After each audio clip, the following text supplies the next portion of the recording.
ফাতেমা চলে গেলেন।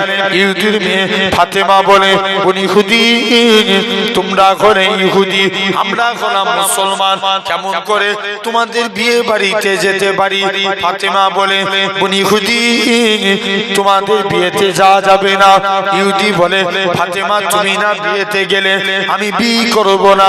ফাতেমা বলে, ঠিক আছে, আমার আল্লাহ যদি রাজি থাকে আমি ফাতেমা তোমার বিয়েতে যাব। কে যাবে? বলো বলো। ফাতেমা যাবে। চলে যাও। ফাতেমা আস্তে আস্তে করে ইহুদির বিয়ে বাড়িতে চলে গেলেন। কার বিয়েতে? ইহুদির বিয়েতে।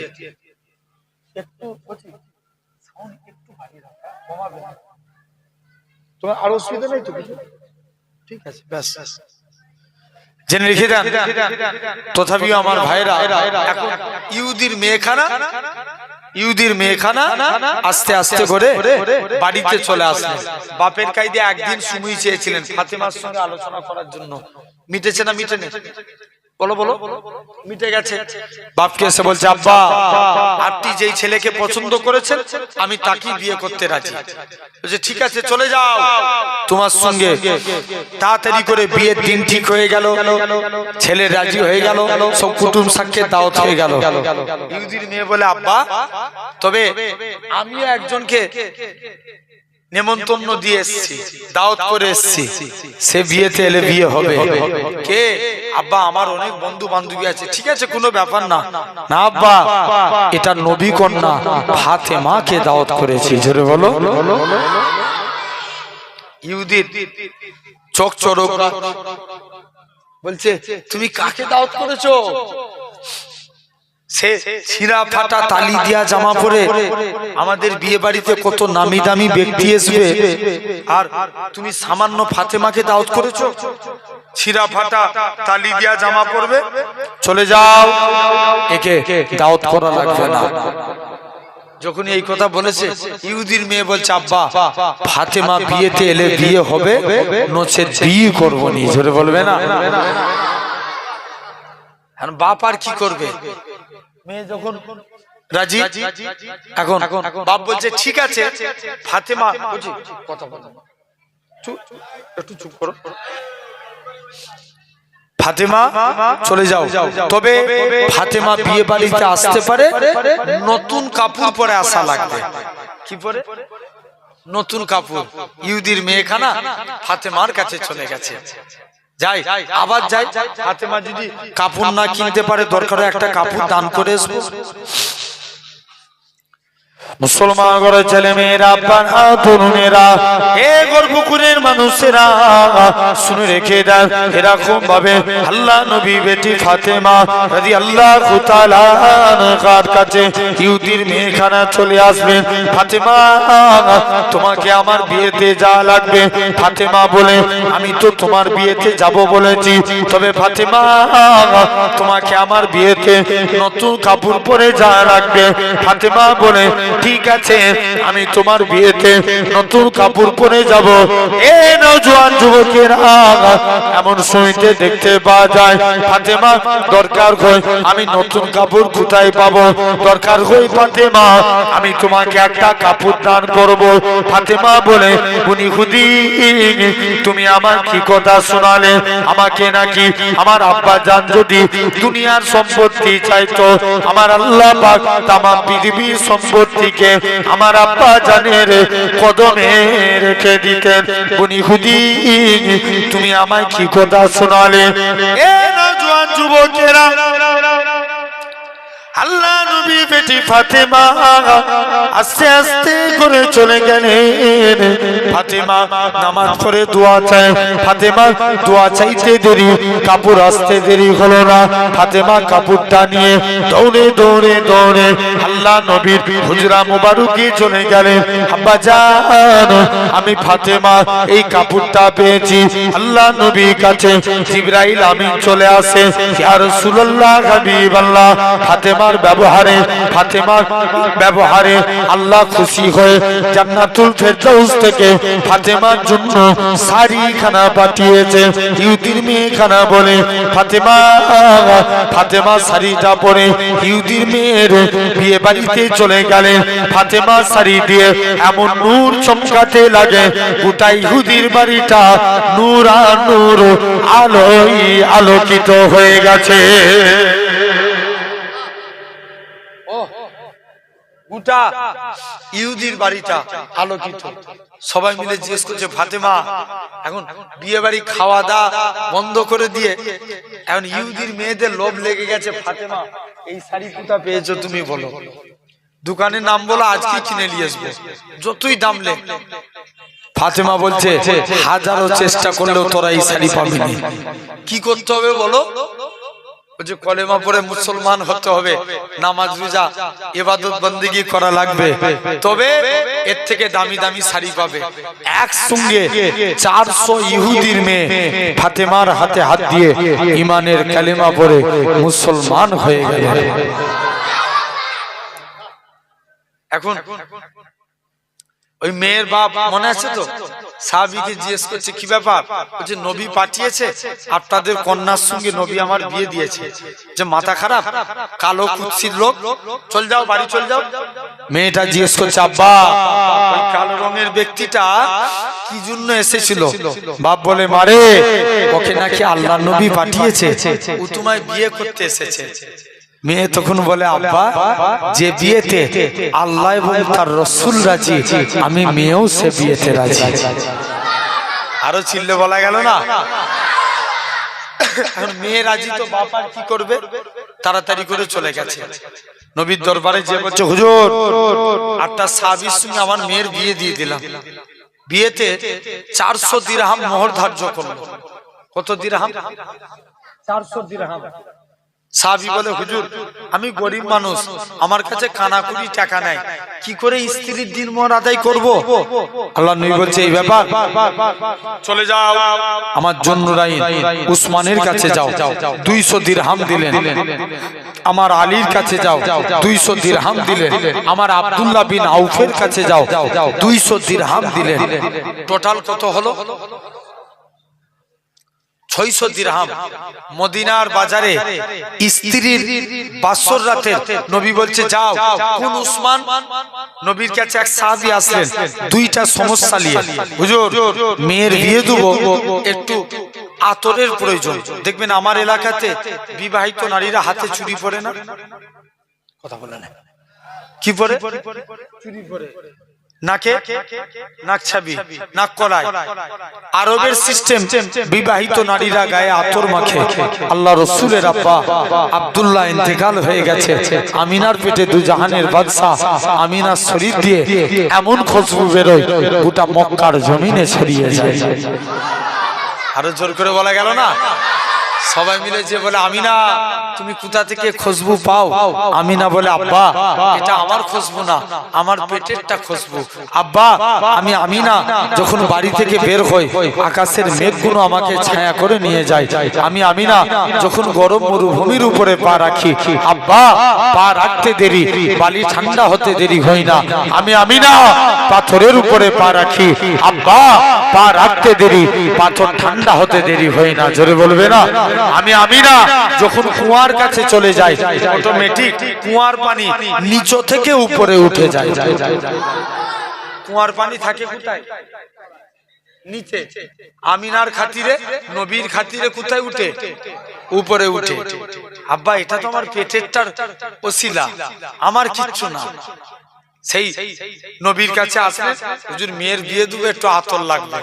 নবী ঘেমে গেলেন, ঘামগুলো শিশির মধ্যে ভরে দিয়ে বলছে, যাও বাবা এই ঘামগুলো নিয়ে মেয়ের শরীরে মাখিয়ে দাও। নবী বলেছে মানতে হবে না? হবে না, মানতেই হবে। নবীর ঘামগুলো নিয়ে মেয়ের শরীরে মাখিয়ে দিয়েছে। সাহাবী বলে, আল্লাহর কসম মেয়ের শরীর থেকে মুস্কে আম্বরের থেকেও বেশি খুশবু চালু হয়ে গেছে। নেক্সট সমস্যা, হুজুর মেয়ের বিয়ে দেব, একটু টাকার প্রয়োজন। নবী বলছে, এই ব্যাপার, চলে যাও আমার উসমানের কাছে যাও, উসমানের কাছে দান চাইতে যায়, যে দেখে উসমান গানি পিঁপড়ের মুখ থেকে খাবার সরায়। কার মুখ থেকে?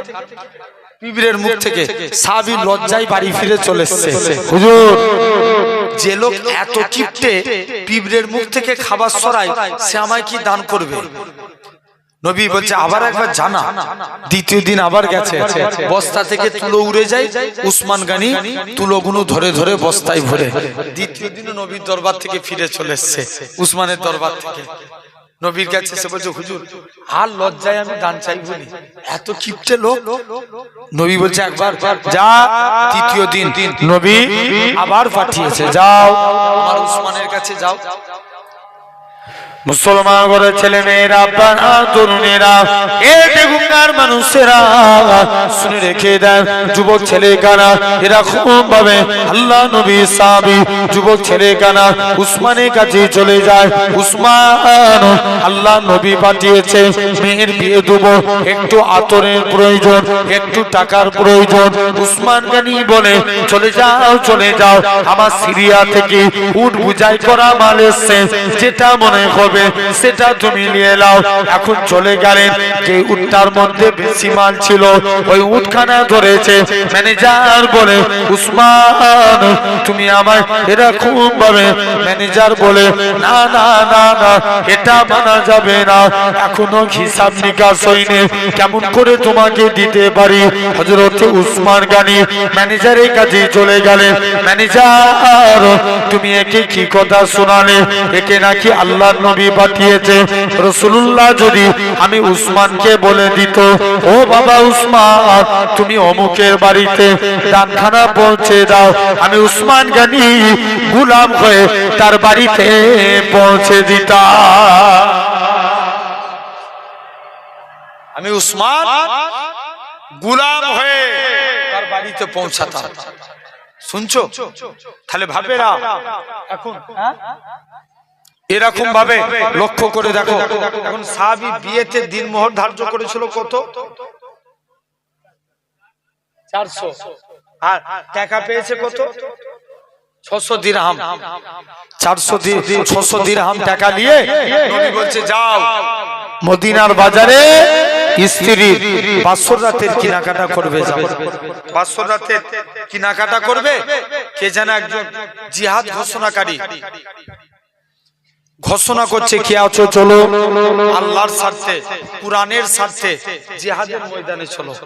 সাহাবী মনে মনে কনফিউজ, আল্লাহ আমার কাছে আমার নবী আগে না স্ত্রী আগে? বলো বলো বলো। নবী আগে।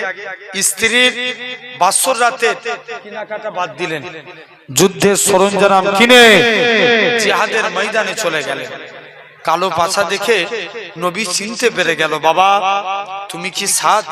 যে রাসূলুল্লাহ, বাবা তুমি স্ত্রীর বাসর রাতে যাও না?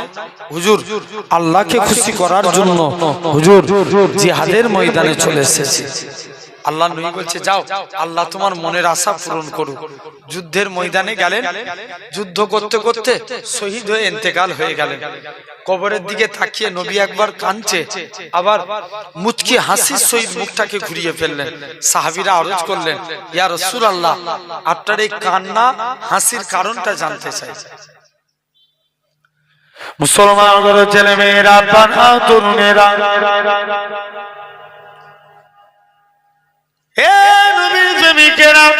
আল্লাহ নবী বলে, ও বাবা সাহাবীরা শুনে রেখে দাও, আমি নবী যেটা জানি বাবা তোমরা তো সেটা জানো না। কেননা শুনে রেখে দাও, আমার সাদ কালো বলে কবরের চিন্তা করত, কিন্তু আমার আল্লাহ পাক আমার সাদের কবরটাকে বেহেশতের গোলাপ ফুলের বাগান বানিয়ে দিয়েছে। তবে ইয়া রাসূলুল্লাহ হাবিবাল্লাহ হুজুর আপনি কেন লজ্জার সহিত মুখটাকে ঘুরিয়ে ফেললেন? আল্লাহ নবী বলে, ও আমার সাহাবীরা শুনে রেখে দাও, আমার সাদ কালো বলে কেউ তাকে বিয়ে করতে চাইতো না, কিন্তু সাদের কবরে অগণিত হুর নাজিল হয়ে গেছে। কেননা বিলাল কালো ছিল বলে বিলালের সঙ্গে কেউ মুসাফা করতো না, মুআনাকা করতো না। হযরতে বিলালের অন্তরে দুঃখ হতো, আল্লাহ আপনি আমায় কালো করেছেন বলে কেউ আমার সঙ্গে মুসাফা করে না। এ নওজোয়ান যুবকেরা, আল্লাহ নবী বলে বাবা বিলাল চলে যাও, চলে যাও, তুমি একখানা খুরমা নিয়ে আসো। হযরতে বিলাল একখানা খুরমা নিয়ে চলে আসলেন। আল্লাহ নবী বলে বাবা বিলাল অর্ধেক খুরমা তুমি খাও, বাকি অর্ধেক খুরমা খানা আমি নবী আমার জন্য রেখে দাও। হযরতে বিলাল বাকি অর্ধেক খুরমা খানা আল্লাহ নবীর জন্য রেখে দিলেন। আল্লাহ নবী বলে ও বাবা বিলাল তুমি আজকের দিনে অর্ধেক খুরমা খানা আল্লাহ নবী খেতে যায়। হযরতে বিলাল আল্লাহ নবী কদমে পড়ে যায়, ইয়া রাসূলুল্লাহ হাবিবাল্লাহ, ইয়া রাসূলুল্লাহ হাবিবাল্লাহ, হুজুর আপনার গোলাম আমি, হুজুর আপনার ঝুটা আমি খাবো, হুজুর আপনি আমার ঝুটা খাবেন। না না না না, এটা মানা যাবে না। এই নওজোয়ান যুবকেরা, আল্লাহ নবী বিলালের ঝুটা খানাকে সাহাবাদিওকে প্রমাণ করে দিয়েছিল আমি রাসূলুল্লাহ আমার কালো বিলালকে কতটাই না মহব্বত করে থাকি। কোন বিলালের কথা বলি, আমার রাসূলুল্লাহ যখন কাবা শরীফটা পুনর্নির্মাণ করলেন, আমার রাসূলুল্লাহ হযরতে বিলালকে কাবার ছাদে তুলে দিও। এ হযরতে বিলাল কাবার ছাদে উঠে যাও, কাবার ছাদে উঠে যে আজান দাও। হযরতে বিলাল বলতে লাগে ইয়া রাসূলুল্লাহ হাবিবাল্লাহ, কখনো মদিনা থেকে কাবার দিকে মুখ করে আজান দিয়েছি, কখনো বাইতুল মুকাদ্দাসের দিকে মুখ করে আজান দিয়েছি। ইয়া রাসূলুল্লাহ হাবিবাল্লাহ, হুজুর আজকে আপনি আমি বিলালকে কাবার ছাদে তুলে দিয়েছেন, আমি কোন দিকে ফিরে আজান দেব? আমার রাসূলুল্লাহ কি বলেছিলেন, এ হযরতে বিলাল তুমি কি আমি নবী আমায় দেখতে পাচ্ছ না? আমার দিকে ফিরে আজান দাও। আমার রাসূলুল্লাহ আল্লাহ পাক কাবার কাবা বানিয়েছে। আরেকটু জোরে হবে না? ও তাহলে এক নাম্বার, তাহলে আমাদের ভালোবাসা আমাদের ঈমানকে আবার ব্যাকে ফিরে যান। বলো বলো, আমার রাসূল আমাদের ঈমানকে, আমার রাসূলুল্লাহ সকলে বলি সাল্লাল্লাহু আলাইহি ওয়াসাল্লাম। তাহলে মানার মতো মানতে হবে। খবর নিয়ে দেখো, আগে ঈমান না আগে মুসলমান? কথা বলেন, আগে ঈমান তারপরে মুসলমান। ভাই ঈমান না থাকলে আমরা কি মুসলমান হতে পারবো? জোর করে বলো, কোনোদিনই হতে পারবো না। তাহলে আগে ঈমানকে মজবুত করা লাগবে, তারপরে মুসলমান হয়ে যাবে। আসেন, আমাদের ঈমান চার প্রকার। এক নাম্বার ইলমুল ইয়াকিন, জ্ঞানের দ্বারা ঈমান। কিসের দ্বারা? জ্ঞানের দ্বারা। আল্লাহ তোমার আমার জন্য দুটো রাস্তা রেখেছে, একটা ভালো আর একটা খারাপ। ভালো রাস্তায় হাঁটলে জান্নাত, খারাপ রাস্তায় হাঁটলে জাহান্নাম। আমরা ভালো রাস্তায় হাঁটবো না খারাপ রাস্তায় হাঁটবো? ভালো রাস্তায়। এই ভালো রাস্তায় হাঁটবো না খারাপ রাস্তায় হাঁটবো, এটা কিসের দ্বারা সিলেক্টেড করি? না, ইয়েস, কিসের দ্বারা? জ্ঞানের দ্বারা, ব্রেনের দ্বারা, জ্ঞানের দ্বারা। এটার নাম ইলমুল ইয়াকিন। কিয়ামতের দিন এক বান্দা জাহান্নামের ভিতরে দাউ দাউ করে জ্বলবে, আল্লাহর নাম ধরে ধরে ডাকবে। 99টা নামের মধ্যে 4টে নাম ধরে ডাকবে, ইয়া আল্লাহ, ইয়া রহমান, ইয়া হান্নান, ইয়া মান্নান। তুই ডাকছিস কেন? আল্লাহ জাহান্নামের ভিতরে গাছে পুড়ছি, আল্লাহ গাছে বসাও। আল্লাহ বলবে যা, তাই করে দিলাম। আর ডাকবি, আল্লাহ জাহান্নামের গেটে বসতে চাই, যা, তাই করে দিলাম। আর ডাকবি, আল্লাহ জান্নাত জাহান্নামের মাঝখানে যেতে চাই, যা, তাই করে দিলাম। আর ডাকবি, আল্লাহ জান্নাতের গেটে যেতে চাই, যা, তাই করে দিলাম। আল্লাহ একবার কি জান্নাতের ভিতরে পা রাখতে পারবো না? জোরে বলবে না? আরেকটু জোরে বলো। আল্লাহ একবার কি জান্নাতের ভিতরে পা রাখতে পারবো না? চলে যা বান্দা, তোকে আজকের দিনে জান্নাতে তোর মধ্যে আজকের দিনে দিয়ে দিলাম, চলে যাও। আজকের দিনে তোমাকে তাই করে দিলাম। মুসলমান ঘরের ছেলে মেয়েরা, আব্বারা, তরুণেরা, হে নবী প্রেমিকেরা, আমার আল্লাহ জানিয়ে দেয়, ওহে আমার বান্দা শুনে রেখে দে, আমি আল্লাহ তোকে, তোরা একবার আমাকে আল্লাহ বলে ডাক, আমি আল্লাহ তোদের ডাকে 10 বার বান্দা বান্দা করে সারা দেব। তোরা যদি 2 বার ডাকি 20 বার সারা দেব। তোরা যদি 3 বার ডাকি 30 বার সারা দেব। তোরা যদি 5 বার ডাকি 50 বার সারা দেব। ওহে আমার বান্দা, তোরা যদি 10 বার ডাকি 100 বার সারা দেব। বান্দারে, তোরা যদি আমাকে 100 বার আল্লাহ আল্লাহ বলে ডাকিস, আমি আল্লাহ তোদের ডাকে 1000 বার বান্দা বান্দা বলে সারা দেব। ওহে আমার বান্দারে, আমি আল্লাহ তোকে জাহান্নাম থেকে বের করে জাহান্নামের গাছের মধ্যে বসিয়েছি। জাহান্নামের গাছ থেকে আমি আল্লাহ তোকে জান্নাত জাহান্নামের মাঝখানে এনেছি। জান্নাত জাহান্নামের মাঝখান থেকে আমি আল্লাহ তোকে জান্নাতের মনোরম দৃশ্য দেখিয়েছি।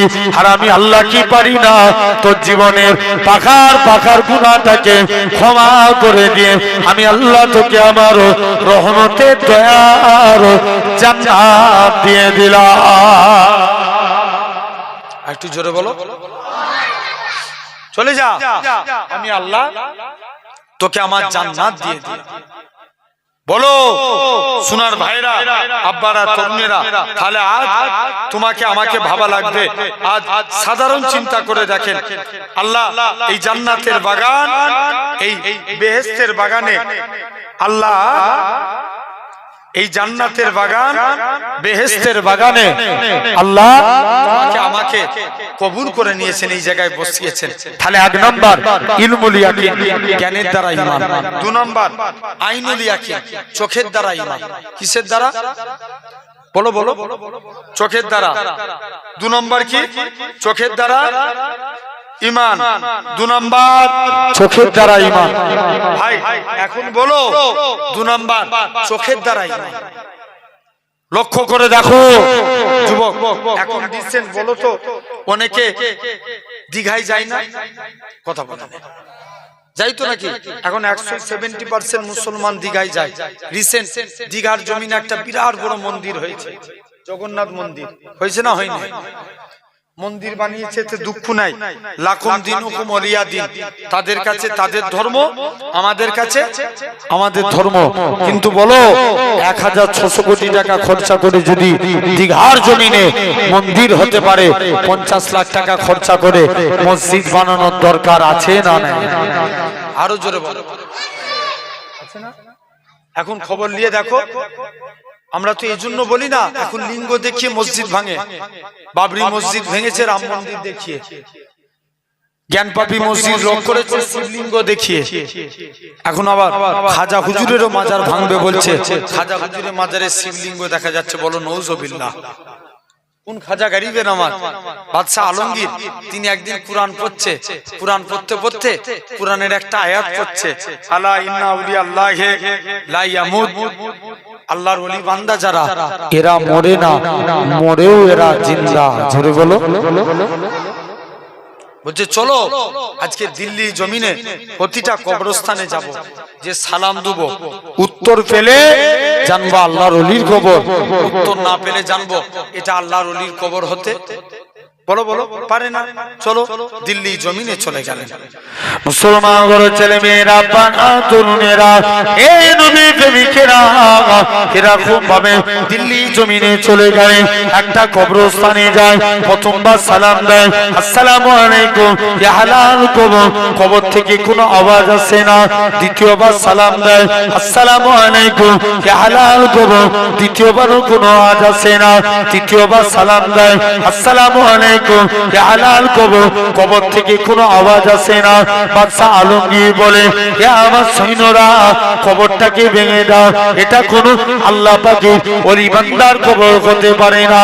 কবরটাকে ভাঙতে ভাঙতে 104 অধিক কবর ভাঙা হয়ে গেল। অবশেষে দিল্লি জমিনে খাজা গরিবে নওয়াজি কবরের দিকে চলে গেলেন। প্রথমবার সালাম দেয়, আসসালামু আলাইকুম, ইয়া ওলি আল্লাহ।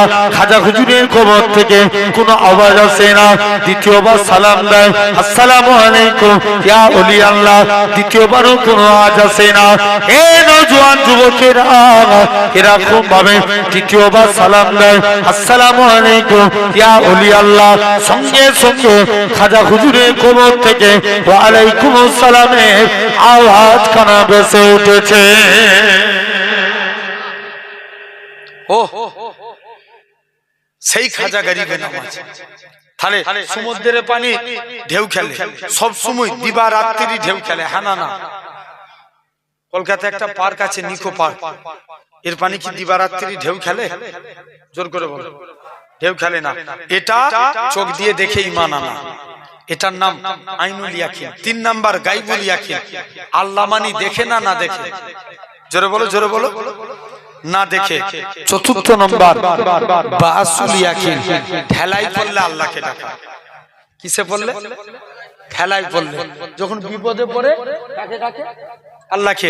আর বিপদ থেকে উদ্ধার হয়ে গেলে আল্লাহ ভুলে যায়। শুনে রেখে দাও ভাইরা আব্বারা, তথাপিও লক্ষ্য করে দেখেন। তাহলে এই জায়গায় বসেছি আমরা, আল্লাহর গোলাম হব, রাজি আছি? কারা কারা রাজি? একবার হাত তুলে দেখাও তো দেখি, বড় করে হাত তুলে রাখো, একবার তাকবীর মারো দেখি। একজন দাও, সবাই মিলে বলো।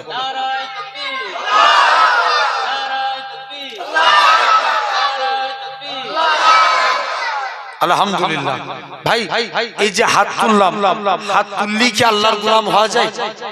জোর করে বলো। আমাদেরকে তো কাজ করে দেখাতে হবে। আরে বলো বলো, প্র্যাকটিক্যালি আগে সেগুলো করে দেখাতে হবে। শুনেন শুনেন, তার আগে একবার দরুদ করে আল্লাহুম্মা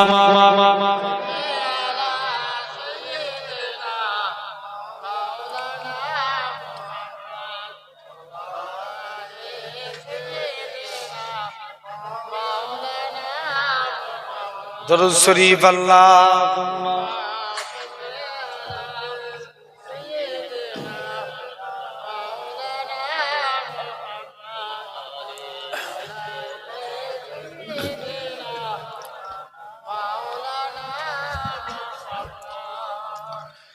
दिल में इश्क नबी की हो ऐसी लागत, दिल में इश्क नबी की हो ऐसी लागत, रुता रखती रहेगी दिल में चलती रहेगी, दिल में इश्क नबी की हो ऐसी लागत, रुता रखती रहेगी दिल में चलती रहेगी, जिंदगी का मजा है कि हर सांसों से या मोहम्मद मोहम्मद निकलता रहेंगे। जोर होवे ना, आरो जोर करे बोलो। दिल में इश्क नबी की गो ऐसी लगा, या मोहम्मद मोहम्मद मैं क्या कहता रहा, नूर के मोतियों की लारी बन गई, आयातों से मिला था रहा, आयातों से मिला था रहा, आयाते फिर जो देखा तो नाते नबी बन गए। आरो जोरे बोलो ना। दिल में इश्क नबी की हो ऐसी लगा,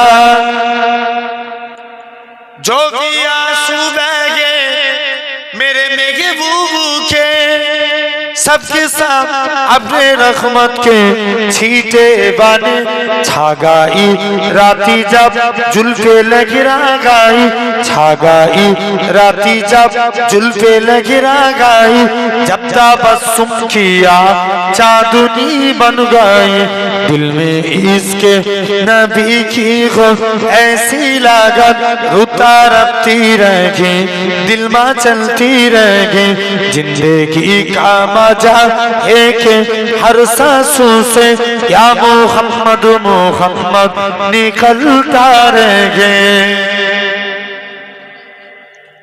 या मोहम्मद मोहम्मद मैं कहता रहा, नूर के मोतियों की लारी बन गई, आयातों से मिला था रहा, आयातों से मिला था रखा आयाते फिर जो देखा तो नाते नबी बन गए दिल में इसके नबी की हो ऐसी लगा तू कुजा मन कुजा तू कुजा मन कुजा तू कुजा मन कुजा तू कुजा मन कुजा तू अमीरे हरम मैं फकीरे आजम तेरे गुण और लब मैं तलब ही तलब तू आता ही आता तू कुजा मन कुजा तू कुजा मन कुजा अल्लाहुम्मा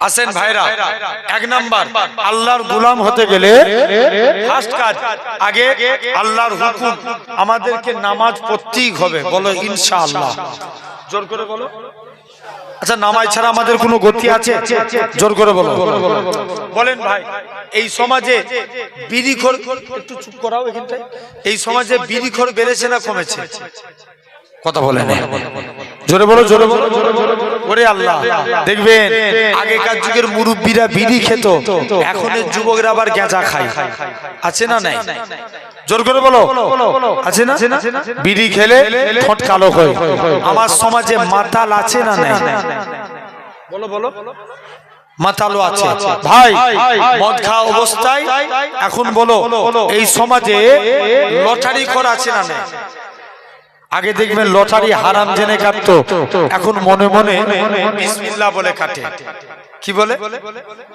জোর করে বলো বিসমিল্লাহ বলে আছে না যে যদি 1 কোটি টাকা পেয়ে যাই তাহলে বিড়ি খেলে ঠোঁট কালো হয় মদ খেলে চোখ লাল হয় লটারি কাটলে সে গরিব হয় আবার এমনও নামাজি বান্দা আছে এরা আল্লাহকে সিজদা দেয় এদের কপালে একটা কালো দাগ পড়ে যায় আম্মা জান আয়েশা বলে ইয়া রাসূলুল্লাহ হাবিবাল্লাহ কাল কিয়ামতের ময়দানে আল্লাহর কোটি কোটি বান্দা থাকবে আপনি আপনার উম্মতদের কেমন করে চিনবেন আল্লাহ রাসূল বলছে বিবি আয়েশা যারা আমার প্রকৃত উম্মত হবে তাদের চেহারা দিয়ে আমি রাসূলুল্লাহ আমার নূরের জ্যোতি জ্বলতে থাকবে জোরে বলো আরেকটু জোরে হবে না কি জ্বলবে নূরের জ্যোতি জ্বলতে থাকবে এখন আসো তাহলে নামাজ পড়ার দরকার আছে না নাই জোর করে বলো তাহলে নামাজ পড়তে হবে যদি নামাজ পড়তে পারি আমাদের রিজিকের মালিক কে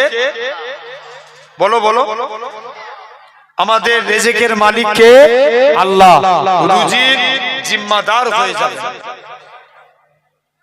কিসের রুজির জিম্মাদার হয়ে যাবে আল্লাহর ওলি হাবিব আজমি রাহমাতুল্লাহ আলাইহি হুজুরের একজন হুজুরের স্ত্রী খুব কড়া মিজাজের ছিলেন কি ছিলেন কড়া মিজাজ হুজুরের স্ত্রী হুজুর খুব কড়া মিজাজের ছিলেন হুজুরের স্ত্রী ছিল খুব কড়া মিজাজ হুজুর বলছে তুমি কোন মালিকের কাজ করো মালিক চেঞ্জ করো অন্য মালিক ধরো হাবিব আজমি বলে স্ত্রী সবর কর আমার মালিক যেদিন দিবে না ছপ্পর ফারকে দিবে জোরে বলবে না বলছে রোজই তো বলছো তোমার মালিক দিবে দিবেটা কবে ভাই টাকা না নিয়ে ঘর ঢুকলে ঘরই ঢুকতে দেবো নি কোথায় ঢুকতে দিবে না বলো বলো ঘরেই ঢুকতে দেবো নি বলছে তুমি কি কাজ করবে যাও হুজুর কাজ করতেন কি জঙ্গলে বসে বসে আল্লাহকে সিজদা দিতেন সারা দিন আল্লাহকে সিজদা দিয়ে আল্লাহর কাছে দুটো হাত পেতেছে আল্লাহ কোনোদিন তোমার কাছে কিছু চাইনি স্ত্রীর মনে আশা কিছু রুজির জিম্মাদার হয়ে যাও হুজুর হাত পাতলেন হুজুরের হাতে কোনো টাকা এলো না মনটা বড় খারাপ আল্লাহ স্ত্রীর কাছে মুখ দিয়ে দাঁড়াবো হুজুর বাড়ি চলে গেলেন যাই হুজুর কোথায় গেলেন বাড়ি চলে গেলেন যাই হুজুরের স্ত্রী খুব কড়া মিজাজের ছিলেন মুসলমান ঘরের ছেলে মেয়েরা, আব্বা না তরুণেরা, এ নবীর প্রেমিকেরা, আল্লাহ পাকের ওলি হযরত হাবিব আজমি রহমাতুল্লাহ আলাইহি হুজুর আমার বাড়ির দিকে চলে গেলেন। হুজুরের লক্ষ্য পড়ে গেল হুজুরের বাড়িতে মেহমানদারি হয়। হুজুর আমার চিন্তার মধ্যে পড়ে যায়, আল্লাহ পাক আমি ভুল করে কি অন্য মানুষের বাড়িতে চলে এসেছি, কার বাড়িতে এসেছি। আর একটু আগিয়ে গেলেন, যে দেখে নাকি হুজুরের স্ত্রী রাতে গুছা গুছা জায়গা আছে। হুজুরের স্ত্রী বলে, ও আমার স্বামী, তুমি যে মালিকের কাজ করো, তোমার মালিকটা কি বোন নয়, দয়ালু। দুইটা লোক পাঠিয়েছিল, চালটা লাটা দিয়ে বলে গেছে হাবিবে আজমিকে বলে দিবে সে যেন তার মালিকের আরো বেশি বেশি করে কাজ করে, তার মালিকটা কি বোন নয়, দোয়া করে দিয়ে যাবে। ও যুবকেরা, আল্লাহ পাকের ওলি হাবিবে আজমি বলে, ও আমার স্ত্রী শুনে রেখে দাও, আমি যে মালিকের কাজ করি, আমার মালিকটা দুনিয়ার কোনো মালিক নয়, আমার প্রভুটা দুনিয়ার কোনো প্রভু নয়, আমার মালিক হলো তামাম মালিকের মালিক, রাজাধিরাজ আমার আল্লাহ পাক। একটু জোরে হবে না? বলছে আমি আমার আল্লাহর হুকুম মানি, আল্লাহ রেজেক পাঠাই। তাহলে নামাই তো আমাদের মাস আদা করতেই হবে, বলবো না ইনশাআল্লাহ। নবীর একজন সাহাবী ছিলেন, প্রতিদিন নবীর দরবারে যায়। নবীর দরবারে যে চুপ করে দাঁড়িয়ে আছে। নবী বলছে, বাবা কি ব্যাপার? ইয়া রাসূলুল্লাহ, হাবিবাল্লাহ, হুজুর আপনার কাছে এসেছি। নবী যুবকের দিকে তাকিয়ে মুচকে মুচকে হাসতে লাগলেন।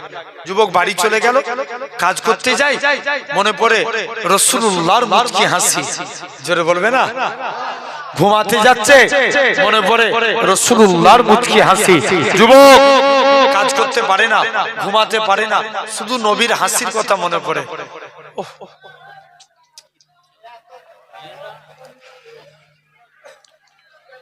নবীর শুধু নবীর হাসির কথা মনে পড়ে। বাড়ি চলে গেলেন, কাজ করতে যাই, মনে পড়ে রাসূলুল্লাহর মুচকি হাসি। একদিন নবীর দরবারে চলে আসছে। মুসলমান ঘরের ছেলে মেয়েরা, আব্বা না তরুণেরা, এ গর্ভপুরের মানুষেরা, শুনে রেখে আল্লাহ পাকের ওলি আল্লাহ এরকম ভাবে আল্লাহ নবী সাহাবী যুবক ছেলে কানা নবীর দরবারে চলে গেলেন। যুবক ছেলে কানা নবীর দরবারে যে বলে, হে হযরত মুহাম্মদ সাল্লাল্লাহু আলাইহি সাল্লাম, হুজুর আপনার কাছে এসেছি। হুজুর আমি কাজ করতে যাই, মনে পড়ে যায় আপনার মুচকি হাসি। হুজুর আমি ঘুমাতে যাই, মনে পড়ে যায় আপনার মুচকি হাসি। হুজুর আমি কাজ করতে পারি না, হুজুর আমি ঘুমাতেই পারি না, বারে বারে আপনার নূরজান মুখখানা দেখতে মন চায়। এ হযরত মুহাম্মদ সাল্লাল্লাহু আলাইহি সাল্লাম, হুজুর আপনার হাতখানা বাড়িয়ে দেন, আজকে দিনে আমি ঈমানে কালেমা পড়ে মুসলমান হয়ে গেলাম। হুজুর মুসলমান হব, তবে আমার একটা শর্ত, আমি নামাজ পড়ব না। কি করবে না? বলো বলো বলো। ও মুসলমান হবে, কি করবে না?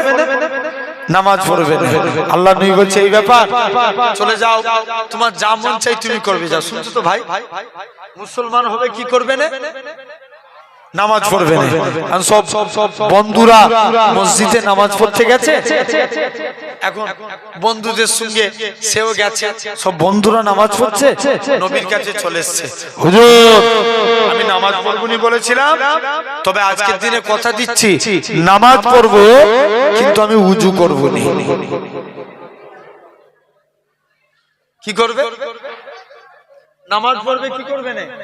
উজু করবে না। হাদিস পাক, আল উজু মিফতাহুস সালাত, উজু নামাজের চাবিকাঠি, আর সালাতু মিফতাহুল জান্নাত, নামাজ আল্লাহর জান্নাতের চাবি। জোরে বলো। তাহলে উজু কিসের চাবি?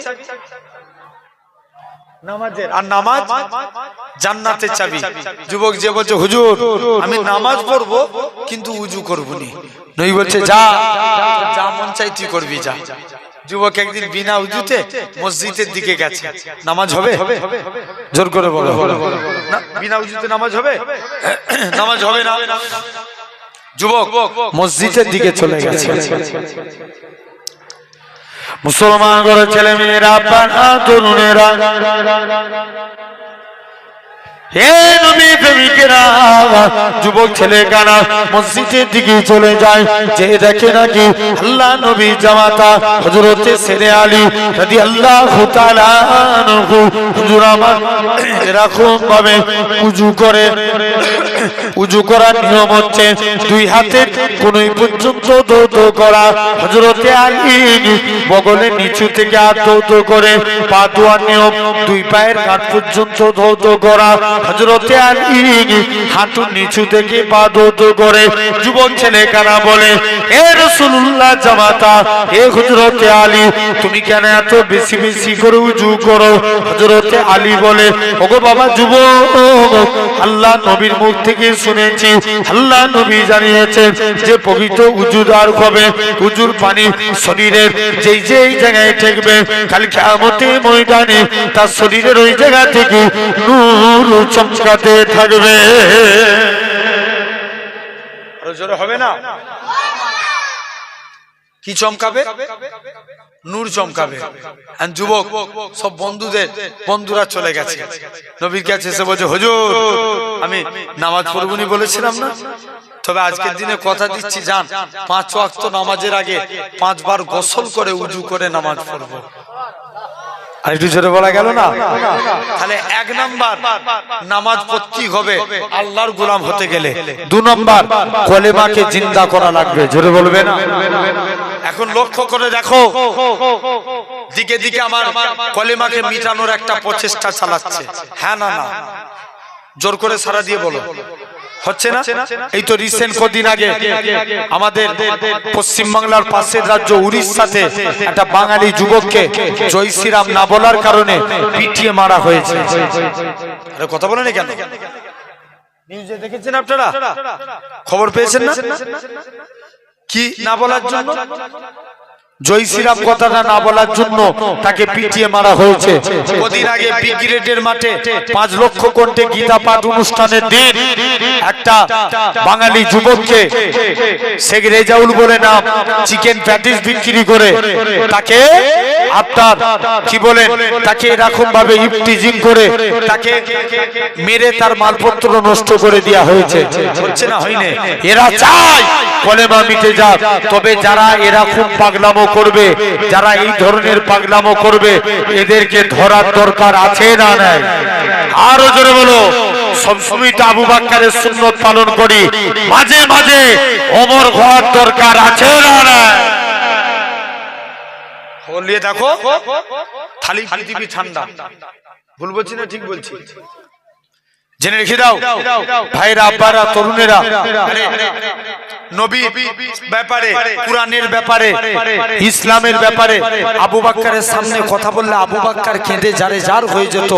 ওমরের সামনে কথা বললে উলঙ্গ তলবার উঠে দাঁড়িয়ে যেত। জোরে বলবে না? ওমর কি ভুল করেছে? না। তাহলে 1 নাম্বার কলেমা মানতে হবে। ইয়ামান বলে একটা দেশ ছিল, কোথাকার বলো? ইয়ামান। সে দেশের এক বাদশা ছিল যার নাম ছিল ইউসুফ জুনুমাজ। মন দিয়ে শুনো আলোচনাটা। সে এখন নিয়ম করলো, আমার দেশে কলেমার প্রচার হতে দেব না, আমার দেশে ইসলামের ঝান্ডা উঠতে দেব না, আল্লাহ নাম বলতে দেব না। এখন মানুষের উপর জুলুম অত্যাচার করে। এখন বলো, বুড়ো হলে মানুষের চিন্তা বাড়ে না কমে? চিন্তা বাড়ে। বুড়ো হয়েছে এখন মনে মনে করছে, আমি তো এদের উপরে যা জুলুম করেছি, এরা যদি ক্ষমতা পায় আমার অবস্থা খারাপ করে দিবে। তার থেকে ভালো এক জাদুঘরের কাছে যাই। জাদুঘরের কাছে গেলেন, জাদুঘর আমি চাই আমার মরণের পর ক্ষমতা পাই যেন আমার ছেলে, তার মরণের পর তার ছেলে, তার মরণের পর তার ছেলে। জাদুঘর এটা কি কাজ করলে পাওয়া যায়? জাদুঘর বলছে, যাও একটা যুবককে আমার কাছে আনো, যার নাম ছিল আব্দুল্লাহ। কি নাম বললাম? আব্দুল্লাহ নামে এক যুবককে তুলে নিয়ে চলে আসলেন। কে? খলিফা অর্থাৎ বাদশা ইউসুফ জনওয়াজ। সে আব্দুল্লাহকে রাজার কাছে এনে এখন বসিয়ে দিলেন। 6 মাস তাকে জাদু শিক্ষা অর্জন করালেন। ক মাস? 6 মাস জাদু শিক্ষা অর্জন করে যুবক একদিন ইয়ামিনের মাটিতে রাস্তা দিয়ে হেঁটে হেঁটে বাড়ি যাচ্ছে। এমন সময়তে দেখতে পাওয়া যায় একটা মুরব্বি গাছতলায় বসে বসে আল্লাহ আল্লাহ আল্লাহ জিকির করছে। জোরে বলো। কার জিকির হচ্ছে? আল্লাহ আল্লাহ জিকির হচ্ছে। এখন যুবক যে বলছে, এই তুমি জানো না এই দেশে আল্লাহ নাম বলা যাবে না, তুমি আল্লাহ জিকির করছো? আর মুরব্বিটা যুবকটাকে বলছে, বাবা কলেমা সৈনিক হও। বলছে না। যুবকটা চলে গেছে না বলে। বলছে দাঁড়াও, রাজার কাছে দিয়ে ঘুরে এসে তোমার ব্যবস্থা করছি। কিছু দূর যে আব্দুল্লাহ মুরব্বিটার দিকে তাকায়, দেখে একবার কাঁদে, আবার যুবকের দিকে তাকিয়ে তাকিয়ে হাসে। যুবক আব্দুল্লাহ বলছে, এই হুজুরের কি হলো? একবার আমার দিকে তাকিয়ে কাঁদে, আবার আমার দিকে তাকিয়ে হাসে, কারণটা কি? মুসলমান ঘরের ছেলে মেয়েরা, আব্বারা, তরুণেরা,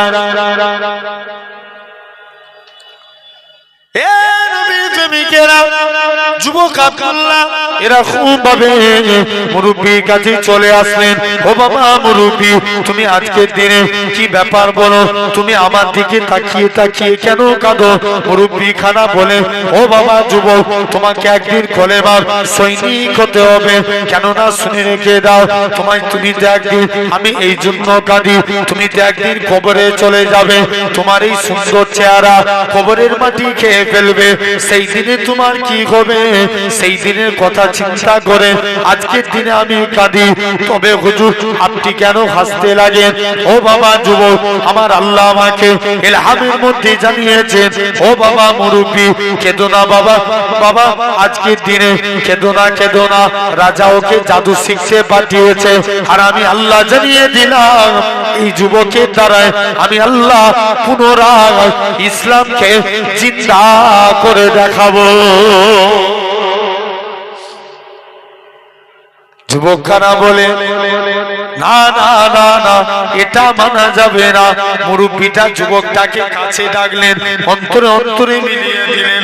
যুবক বলে, হুজুর ছেড়ে দেন, ছেড়ে দেন, আমি আমার কলমের চোখ থেকে আল্লাহ আর সে আজি দেখতে পাই। জোর করে হবে না? কি দেখতে পাচ্ছে? ও অন্তর অন্তর মিলে গেছে। ভাই আমাদের কলব হচ্ছে আবার 3 প্রকার। কয় প্রকার? জোর করে বলো। 3 প্রকার। কলবে সলিম, সুস্থ অন্তর; কলবে মরিদ, অসুস্থ অন্তর; কলবে মাইয়িত, মৃত অন্তর। তাহলে আমাদের অন্তর কয় প্রকার বললাম? 3 প্রকার।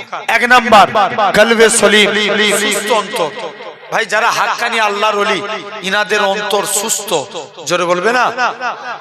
দাদা পীরের একজন খলিফা শুয়ে আছেন হাওড়া উলুবেড়িয়ায়, নাম হাফেজ জামালউদ্দিন রহমাতুল্লাহ আলাইহি। একদিন রাস্তা দিয়ে হেঁটে হেঁটে যাচ্ছে, রোড অ্যাক্সিডেন্টে ইন্তেকাল করে গেলেন। ভারতের নিয়ম, অ্যাক্সিডেন্ট হলে কি করতে হবে? কথা বলেন, ঠিক বলছো? বলো বলো। পোস্টমর্টম, হুজুরের লাশকে পোস্টমর্টম খানায় নিয়ে চলে গেলেন। মুসলমান ঘরের ছেলে মেয়েরা, আব্বারা, তরুণেরা,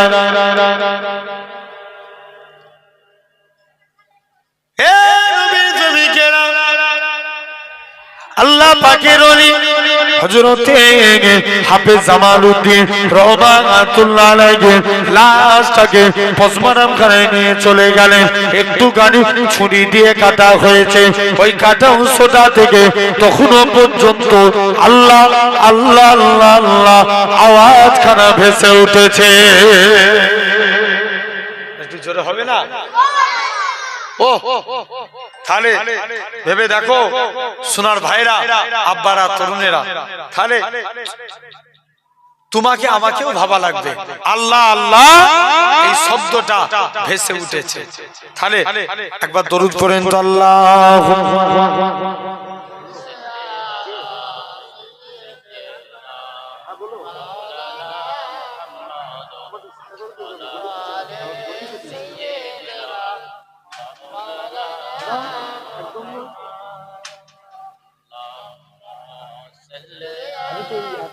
মাদার তলা